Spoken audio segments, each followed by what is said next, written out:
You know that feeling when you're home alone at night and you hear a strange noise? You tell yourself it's just the house settling. But what if it wasn't? What if a heavy chest of drawers started sliding across the floor right in front of you? That's not just a creak in the floorboards, that's the terrifying reality that kicked off one of the most famous paranormal cases in history. Exactly. That's the story of the Hodgson family in Enfield, North London. Back in 1977, it started with those classic spooky knocks, but it escalated so fast. The mother, Peggy, tried to push that chest of drawers back into place, and she said she felt a force, an invisible resistance pushing back against her. I see. So it wasn't just something she saw, it was something she physically interacted with. That's the key. That physical pushback is what elevates this from a ghost story to something tangible and deeply unsettling. It's the moment the family knew they weren't just imagining things. This was a real physical presence in their home. So, these unsettling events weren't confined to the Hodgson household for long.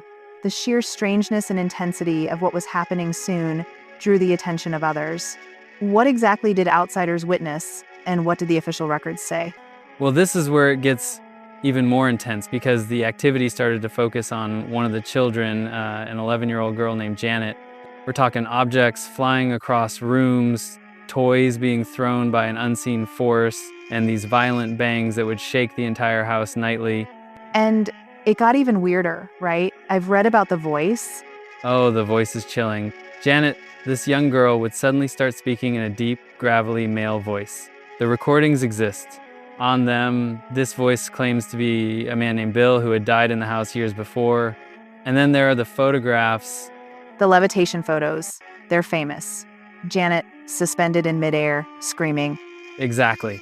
And this wasn't just family folklore.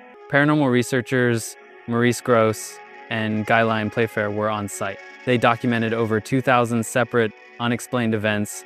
We're talking everything from sudden, drastic drops in temperature to, of course, that recorded male voice coming out of a little girl. That's what makes this case so compelling, isn't it? It's not just one type of phenomenon.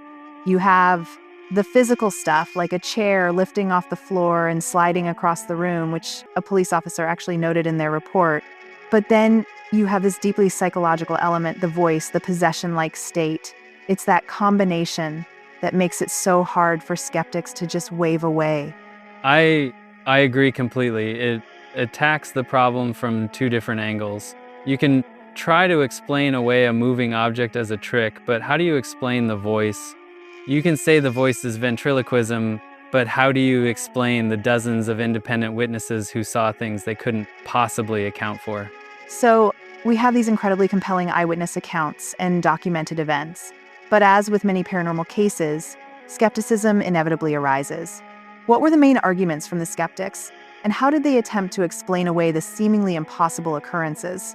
The main skeptical argument centered on the kids. Janet herself later admitted to faking a few of the events, maybe for attention, and skeptics jumped on that, saying, "See, it was all a hoax." That makes sense. If she admitted to faking some of it, maybe she faked all of it. Well, that's the problem. It doesn't account for everything. How does a child's prank explain what dozens of other people saw? We're talking about neighbors, journalists, even police officers who were called to the house. These were independent people with no reason to lie, all reporting things that defied explanation. Faking a few knocks is one thing, but orchestrating this wide-scale, multi-witness series of events seems far more unlikely than the alternative. It's a classic paranormal dilemma. The evidence is compelling, but never quite 100% conclusive. After nearly 18 months of intense activity, the haunting eventually subsided, leaving the family to pick up the pieces.